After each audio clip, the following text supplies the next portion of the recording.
Welcome to Exploring the Wine Glass. Yep, you heard that right. I am in the process of rebranding both the podcast and the blog. You should start to see the new name soon. I have been informed by the powers that be that it should be seamless, and as a subscriber, there will be nothing you need to do. Please reach out to me at exploringthewineglass.com if you have any issues, and please follow me on all of the social media channels. If you haven't subscribed yet, now is the perfect time. I promise I'll never tell you what to drink, but I'll always share what's in my glass. Sláinte! Last month, I was a guest of the New Jersey Wine and Food Festival held at Crystal Springs Resort in Hamburg, New Jersey. I had the opportunity to sit down with Susanne Wagner, the wine director for Restaurant Latour at Crystal Springs. Susanne studied at the International Wine Cellar in Manhattan and has completed advanced certifications. She has been in the wine industry for more than 30 years. Susanne gave me a personal tour of their magnificent wine cellar before sitting down for a little one-on-one about Crystal Springs and what it is like to be responsible for curating 45,000 bottles. Restaurant Latour maintains the Wine Spectator's Grand Award. I can't describe how beautiful this cellar is, but I can honestly say I wouldn't mind getting lost there.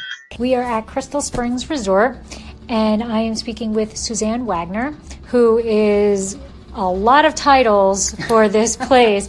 You are general manager, wine director, sommelier, educator, everything under the sun for this. So my first question has to be, how did you get into wine? Almost against my will, I got into wine. I never wanted to be in the wine business, never wanted to be a sommelier. I had no interest in wine. And I actually came to Crystal Springs 16 and a half years ago because I heard they're opening a fine dining restaurant. And I thought, that's what I want. I like fine dining, that's my background.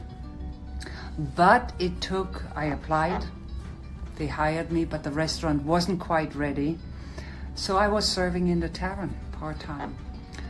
While I was in the tavern waiting for Latour to open, the wine director at the time asked me to give him a hand to unpack the new arrivals and rack them. And I said, sure, why not?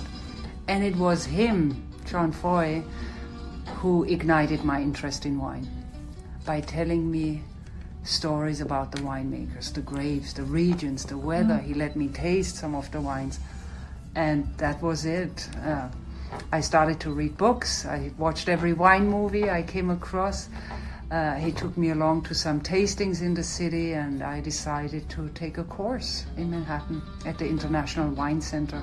Yeah. And the beginner's course turned into the intermediate course, the advanced course, and I have been now the sommelier for 10 years. Oh, wow. Officially for 10 years. Yeah.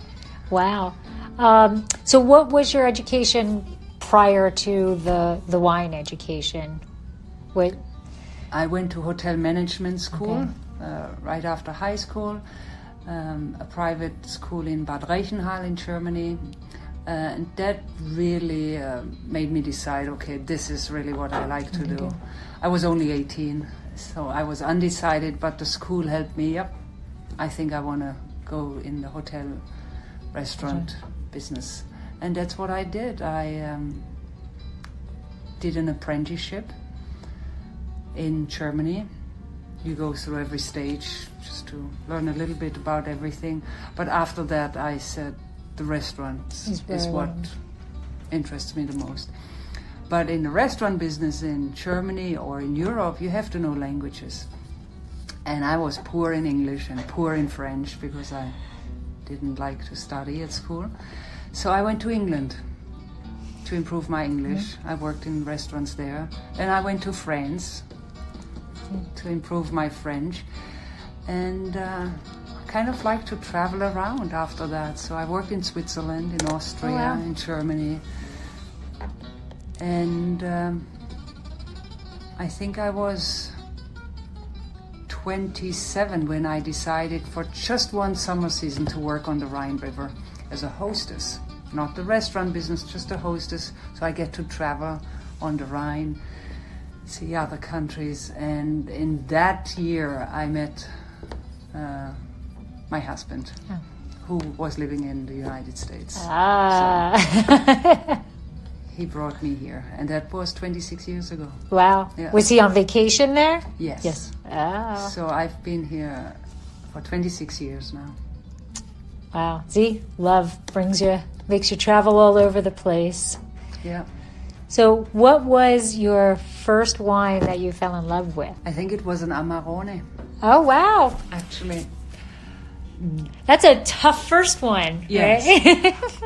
I didn't start the traditional way where you would drink inexpensive wine and then you would move your way up.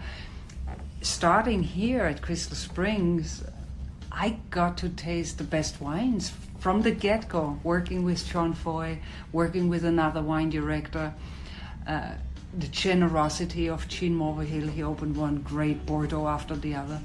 I didn't like the Bordeaux 16 years ago. They were too dusty, too dry, too tannic. Mm-hmm. I didn't like that style of wine. So John Foy let me taste an Amarone. I think he brought the bottle with him for one of our tastings. And I was impressed. I thought, that's different. That has nice fruit. It's really smooth. Even though it's a big wine, it's very soft. And I remember that made an impression on me. Yeah. Wow. Yeah.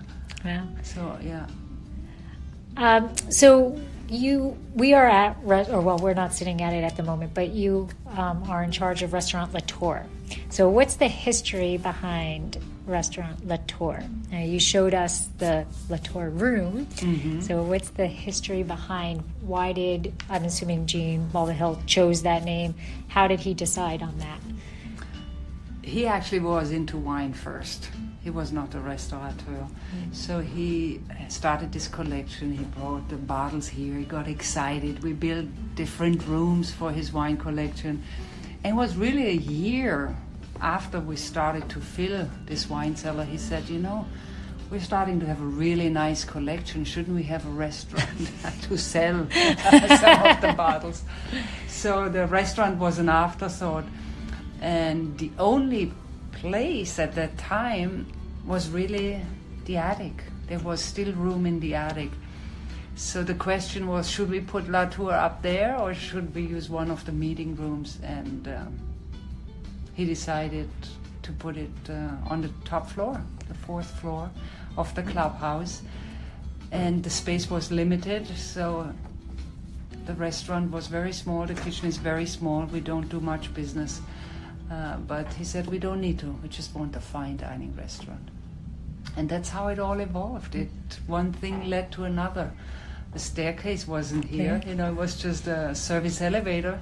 So that was an afterthought. And the name was picked because he always liked Latour. Yeah. It was always one of the best Bordeaux and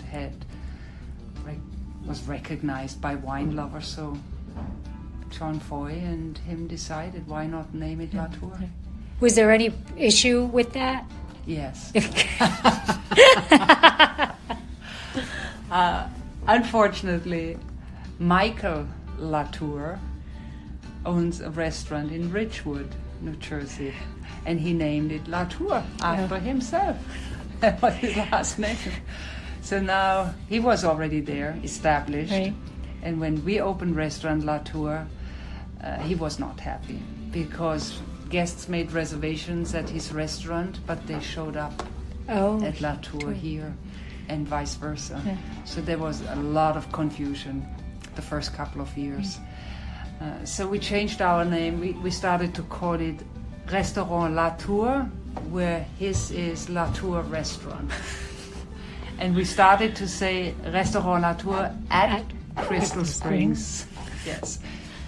So it's okay now. Now people know where they're going. Know where they're going. Yes.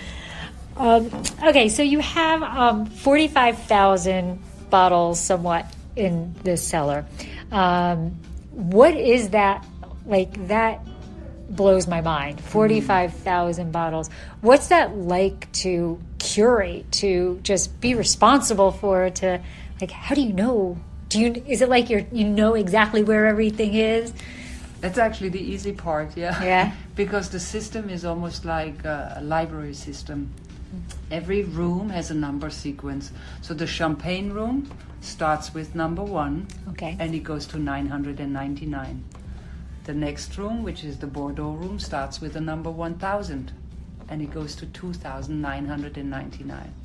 So when a guest orders a bottle of wine and gives you the bin number, all the managers know already in what room the wine is. The Italian wines, the room with the Italian wine starts with 4000. So you go in that room and then you follow the number sequence. It's all in order, numerical order. So it's very easy to find the bottle of wine. And you have some wines that you have like one bottle of, and then you have, what's the bottle that you have the most of, like, that more local wines that you probably have to... I only buy 5 cases at a time, but I place an order every month because it's a wine that does really well. It's a Cabernet Sauvignon from Paso Robles. Oh! Called Eberly. Oh, I love Eberly. He is such a wonderful man. He's the grandfather of Paso. Everybody knows him. Oh, yes. Okay. Yes.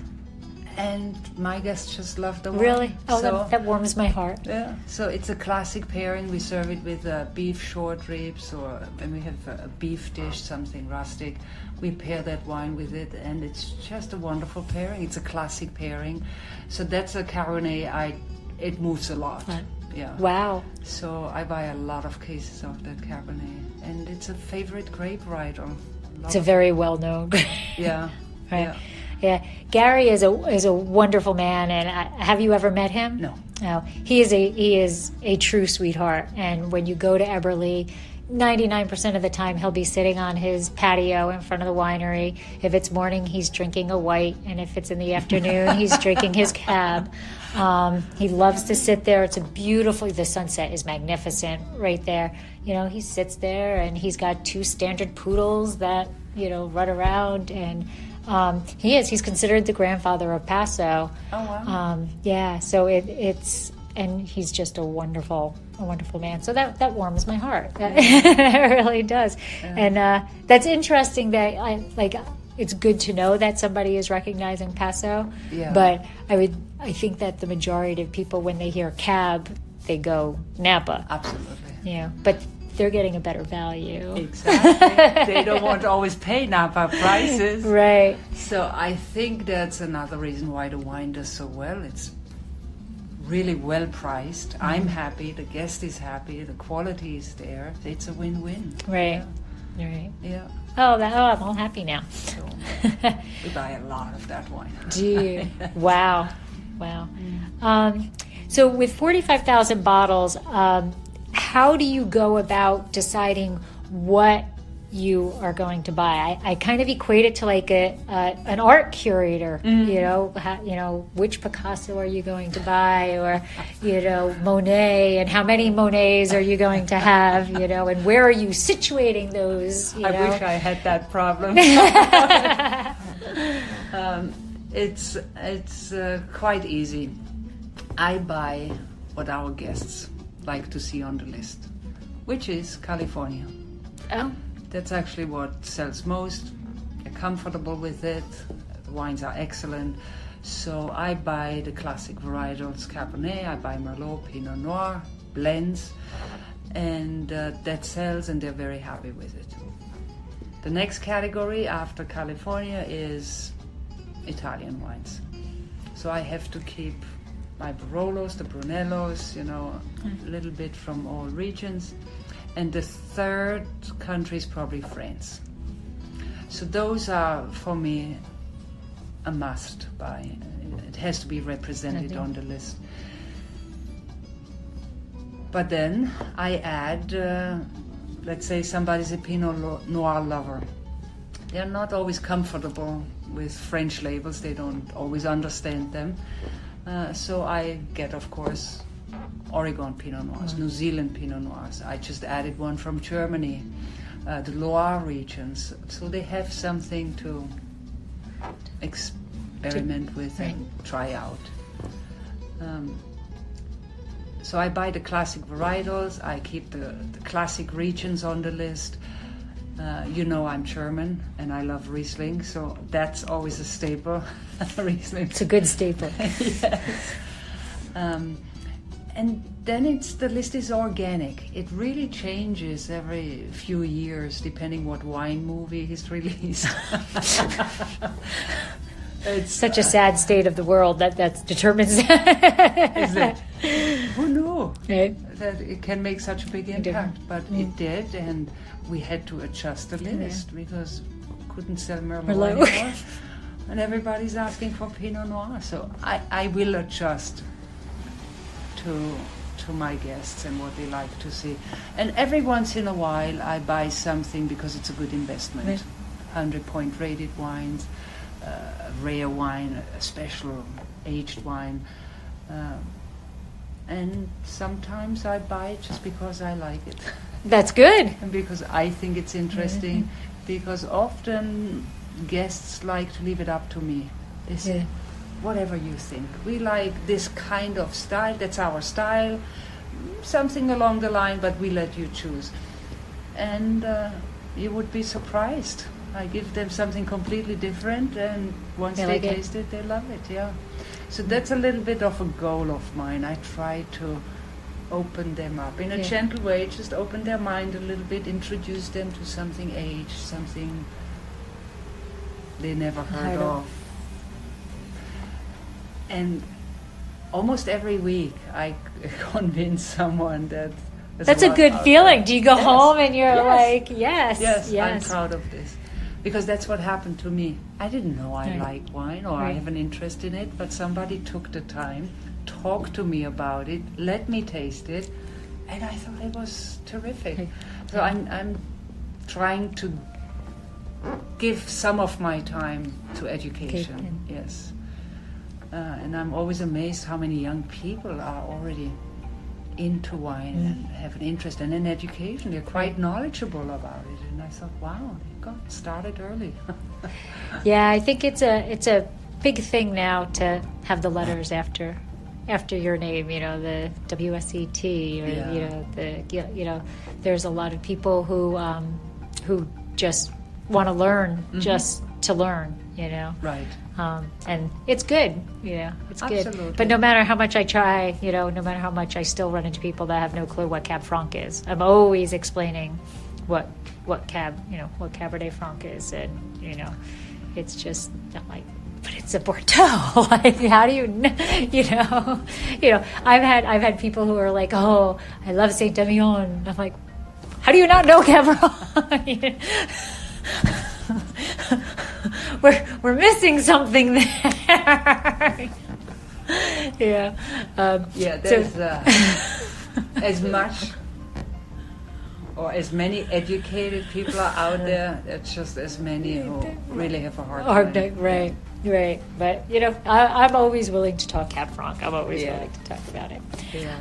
All right, so that you curate 45,000 bottles. What's your personal wine cellar? I don't have one. You don't have one? No, I don't have a wine cellar. Sometimes I think I should have, taken advantage of the connections I have, distributors. But I never did because I'm really not a drinker. No. I said it earlier. I don't know if it was you or someone else. I never was. That's not why I'm in the wine business. Not to drink. I think for me it's tasting, of course, but I taste, I evaluate, and I spit out. For me, that taste says it all. That's all I want, just to know, to learn about the wine, to get to know the wine. I just don't really drink. So when you go home, how do you relax? You cook dinner at home? What do you? I don't drink anything. Just water? I try to drink more water because I always feel I'm never drinking enough water. I need to hydrate more. Every once in a while, if I have company, yes, I might pour wine and sip on it, but wow, it's really I have to tell you, that might be a first. That might be a first for me. It's funny because my sister loves to drink. She always did, and I never did. My mom likes to drink. My brother never did it. Oh. Yeah. So that's not why I'm in this business. I'm intrigued by the stories, what's behind the label, the winemakers, the blends, how they do it, how they deal with the weather challenges, Mother Nature. That's really, to me, that's awesome. The most interesting part. That's wonderful, you know, like, you know, they always say the story is what sells, you know, but yeah, it is. That's interesting. I kind of say I don't know. I love wine. But there's also the adage of my husband and I, we drink a lot of beer. Mm-hmm.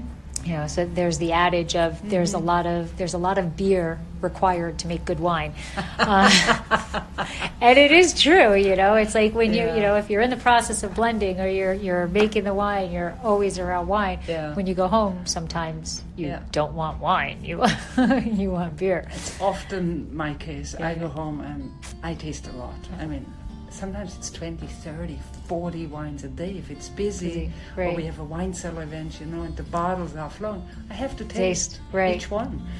So the last thing I want to have at home. Yeah, I get it.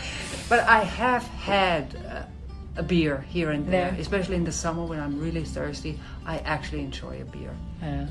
I don't know. You have some bottles in there that I was like almost crying over that, you know, I would, you know, love to, you know, like sleep with. You know? Yeah. It is quite a collection. Yeah. It really is. And I've been here so long, and the generosity of Jean and so many different guests. I believe I've tasted most wines we have here. Wow. So to me that's so special to get that one sip, to learn about the wine, and it says it all. That one sip really says it all. And to me that's so satisfactory. That's really all I want. Right. That precious moment. Yeah. That precious moment. Yeah. Wow. Yeah. And now a word from our sponsor. Exploring the Wine Glass is brought to you by Dracaena Wines.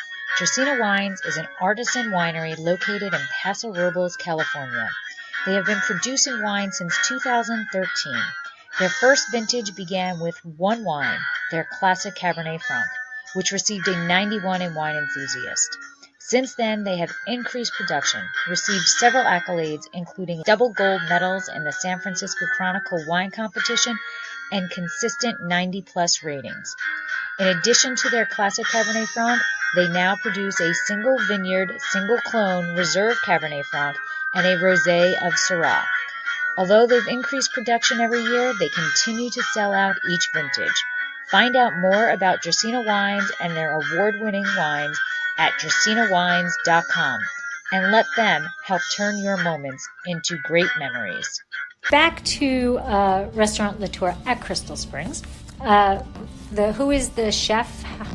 What is his, you know, masterpiece? What does he focus on?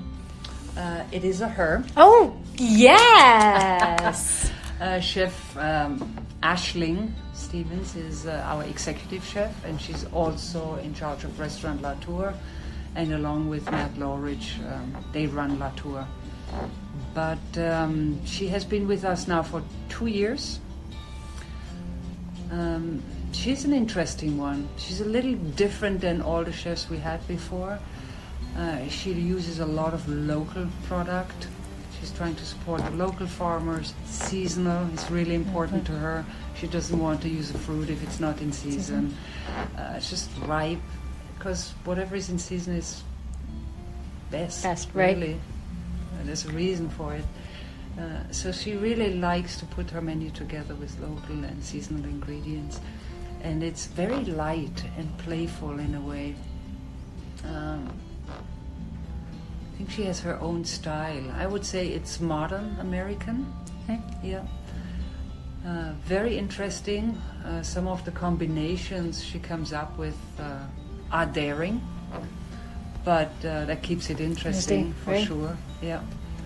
The first chef we had, John Benjamin, the first 9 years at Latour, he was very traditional, French trained, traditional, American, but definitely with a French touch. Creamy, buttery, heavy, and he was very successful because he was a crowd pleaser. You know? Everybody liked his butter poached lobster and a rack of lamb. But they all went home and had to clear their arteries. And that's right. They might have not always been comfortable that night. Yeah. So this is very different, very light, playful, more modern for sure. Different for the eye too. There's a lot going on the plate, just visually, the contrasts. So she's really good at that.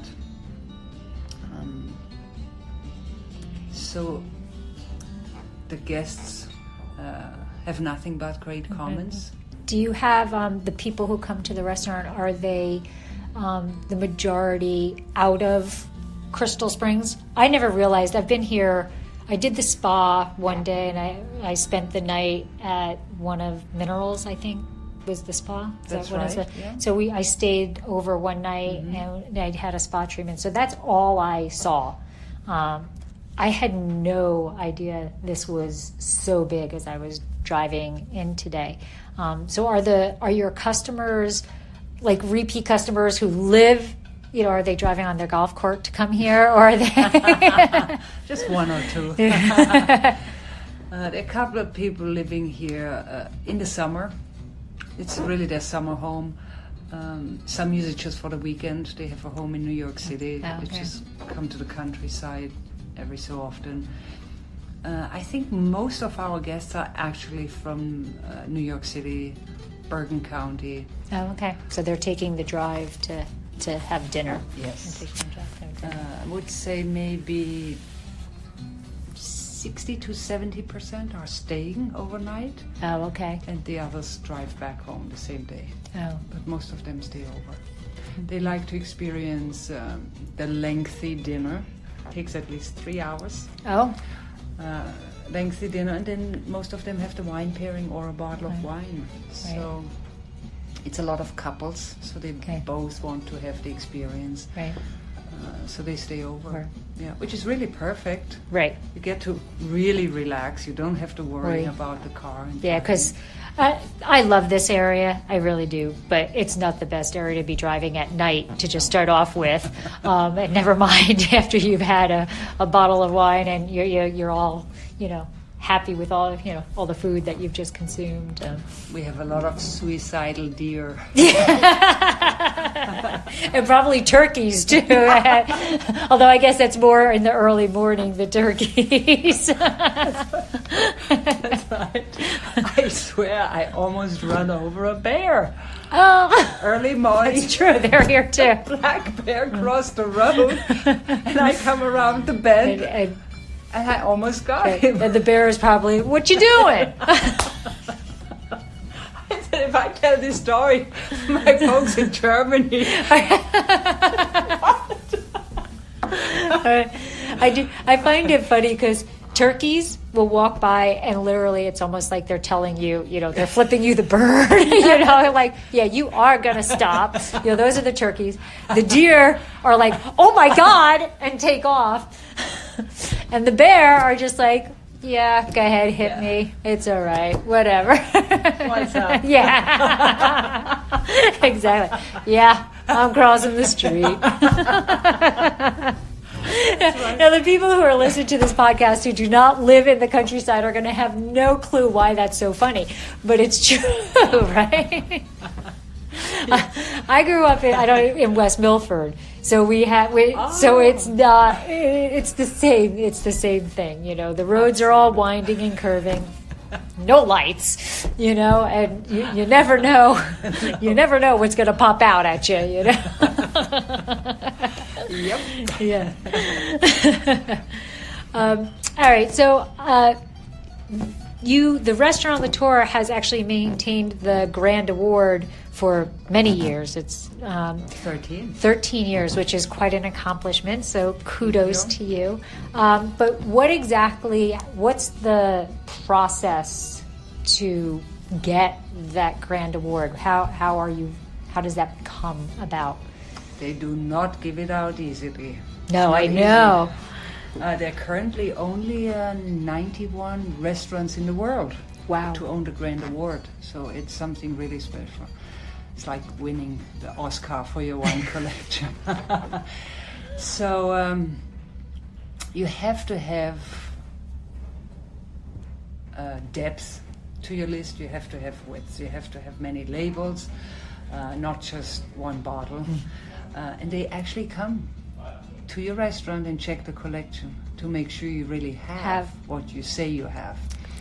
And I'll never forget the first year when we applied, James Molesworth came in and he had about a dozen wines he wanted me to pull, rare wines. He said, get me that.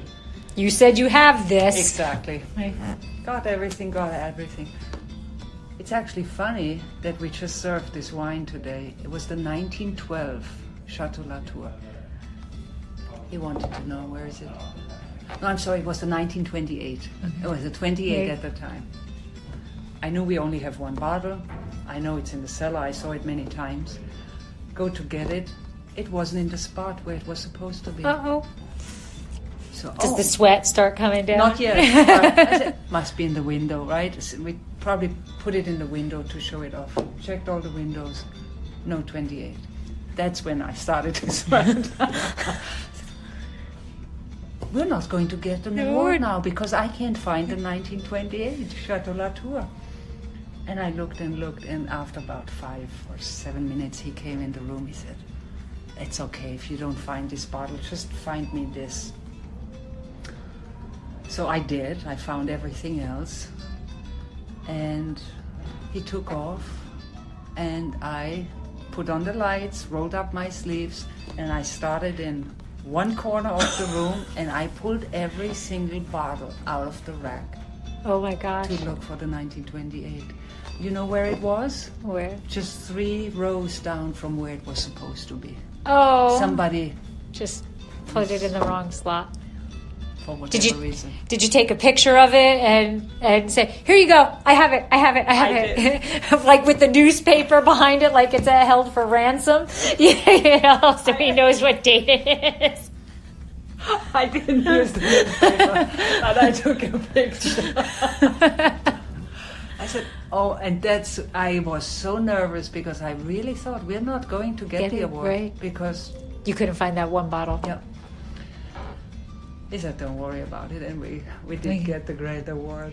Wow. But so they take it seriously. They really check. Well, if you go to a restaurant that has it, that's a big, that's a big deal that you're at a restaurant that has it. Yeah, you have to send in the list printed, not the electronic version. It has to be in print. Oh, wow.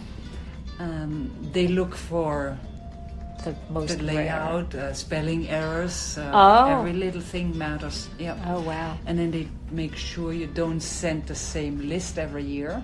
They see what new wines you have added, acquired. new regions, new product. You can't just send the same list every year. Wow. Well, so you have to constantly be reevaluating what holes, for lack of a better word, you have in your list to bring in new stuff. Exactly. Wow. Yeah. You have to maintain the list as well as the cellar. Right. So do you get nervous every year? Every year. Now you're like, 13 years. Well, like, I can't miss the 14th. Like, come on. I know. That's is that a record or something? Like, do you know what restaurant has the longest spell? There's one, and I can't remember now where it is. Is it in New York City or in Dallas? There's one restaurant, they have the Grand Award since 1982 or 1984. Oh, wow. Yeah, one of the first, I guess. And wow.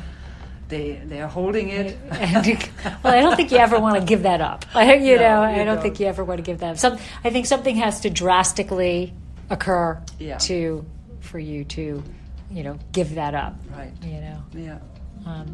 About how you had mentioned, Eberly, that you buy you said 5 cases or 5.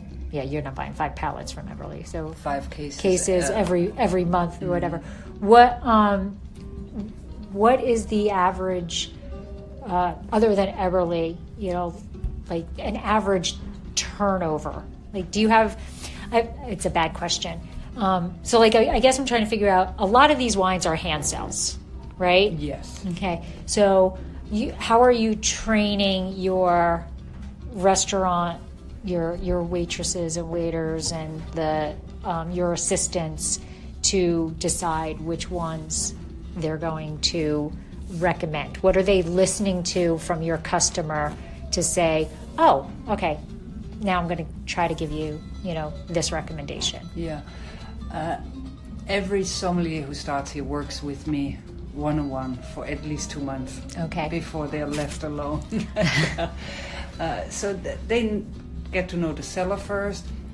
Then they have to prove themselves by giving wine education classes. Of course, I'm present to supervise. How are they speaking to guests? The verbiage, the experience. And once they prove themselves, that's when they start to work on the floor at Restaurant Latour. Okay. So when they speak to the guests, they have credibility, and I'm comfortable with it. But everybody has a different style, so it's actually interesting. Like myself, I'm recommending kind of my favorites and what I think is interesting, and a new colleague goes to completely different regions and even different grapes for the same pairing. Okay. So they think very differently. Really? And at first I challenged them, and why did you pick this and not that? And we talked about it. And I've come to realize there's many different ways to go about it. Right. As long as you're honest and you have a good argument why you pick this, why you think it goes with that. If you can establish that trust between the guest and you, then it's all good. It's all good. And I actually like that we approach the same situation in different ways. Right. Yeah, it's perfectly fine. Wonderful. Yeah. All right, so my last question is kind of just kind of a goofy question, but you have some bottles in there that are thousands and thousands of dollars. Yeah. So have you ever had somebody order one of those thousands and thousands of dollars bottle, drink some of it, and then say, no, I don't want this? Actually, no, because we always have a conversation first. Okay. Before we open the bottle, and I trained all the managers and sommeliers, if a bottle is aged more than 30 years, could really go either way. Bottle doesn't have to hold up all the time. Things can go wrong. So if a bottle is at least 30 years old, don't open the bottle unless you ask the guest. This is the wine you picked. If I open the bottle, it's yours. Oh, okay. You still want me to open the bottle because it could go either way. We don't always know where the wine has been, under what conditions it has been stored. Right. We know we take good care of the bottles here. But we don't know 100%. So it's a little bit of a risk you take. Right. Would you like us to go ahead and open the bottle? And they really need to say it out loud. The guests need to completely understand that we mean business. There's not going for a second bottle in case he doesn't like the first. They're expensive. Yeah. And often the only ones we have. So, they have to be certain that they do want to take that risk. So that's how we protect ourselves from disaster. But I'm just always amazed how many people are out there who have a love for fine wine, and they have a lot of money. Yeah. And they just... I never thought I would sell these bottles because they're so expensive. Right. Every once in a while, we get somebody. They have a curiosity. They have I'll an spend interest. $10,000 on that bottle. Yeah, and it's okay. Yeah. And I'm thinking, wow. Yeah, right. Wow. You're like, wow. Good for them. We're always like, exactly what do you do that you can just come in and buy a $10,000 bottle of wine? Yeah. Just for the heck of it. Yeah. Yeah. We had a group of 9 over 3 years ago, almost 4 years ago. They ordered 9 bottles of aged Bordeaux, pretty much the best we had at the time. And for the 9 bottles, they paid $123,000. Oh my gosh. Oh my gosh. Yeah, yeah. And they brought a bottle of Dom Perignon Magnum with them, and a bottle of Chateau d'Yquem from 1921. Oh my god. Oh my gosh. Wow. Yeah. Wow. That was a heck of an evening. It was a good I would night. have loved to be serving them, Yeah. because I'm sure they were probably also generous with, would you like to taste this? They didn't No? offer, but they understand that the first sip is mine. Yes, this. Yeah, yeah. Absolutely. Yeah, no, you cannot unless I... First sip is mine. Wow, that's amazing. Yeah, my husband and I think about that all the time. You know, and people are always like, "Oh, you own a winery, you must have a lot of money." No, every penny we have goes right back into that winery. Yep. No, we don't have a lot of money. Yep. No. Not for a few more years. That's, I'd be happy just to yes, we're making money. It's Right. It is an interesting thing. But we ask all the time. We'll be someplace. We were playing golf in a Hilton Head one year before we were married, and the person we were playing with flew in on his own private helicopter. Like, what do you do? Like, so that's one of our favorite games to play, is just what do these people do? But, Gene's standard wine joke was always, he asked his guest, how do you think you can end up with $1 million in a wine business? They didn't know, and he finally said, it's simple. You start with 2. yeah. I would say start with 5. Wow. Right. What did he do that he got his money? He started to become an engineer, mechanical engineer, but he never worked as an engineer. He's joined the Marines. And when he came back, he started to sell vacuum cleaners for Kirby. Oh. And he did it really well in the 50s, and hired people to sell for him. And did well. And then he switched to mutual funds. Oh. Okay. And entered the stock And market. did well. Investments. And did well. Have you seen the movie The Wolf of Wall Street? Yes. He wasn't the wolf, but he made some of the money Oh, wow. that way. Wow, that's interesting. Yeah, so he came to a lot of money in the 80s, and then became a developer. Right. And And that was a good time to be a developer. yes, Exactly. exactly. Right. Yeah. And he developed a liking for fine wine. Yeah. And he had the money to do so. That's good. That's good. Yes. We love. Are you familiar with Denner? Denner Winery. I've heard of it. We don't have it on the list. Yeah. So he's in Paso, and he made his money. He tells the story that his father he was kind of a goof off in school. And his father kept going, if you don't straighten out, you're going to be digging ditches for the rest of your life. Is that what you want to do, is dig ditches for the rest of your life? He developed the ditch digger, the dip witch, the thing that digs. And he made all of his money. Oh my God. The irony. Right? He made all of his money by that dip witch thing that digs all of the holes for buildings and all of that. He dug every hole there was, to the Mississippi or whatever. And he comes in and he tells that story. And one of his labels is ditch digger in honor of that. But his dad, Wow. My dad said, is that what you want to do? Yep, and I made a lot of money on it, Dad. That's right. So, yes. That's right. Yes.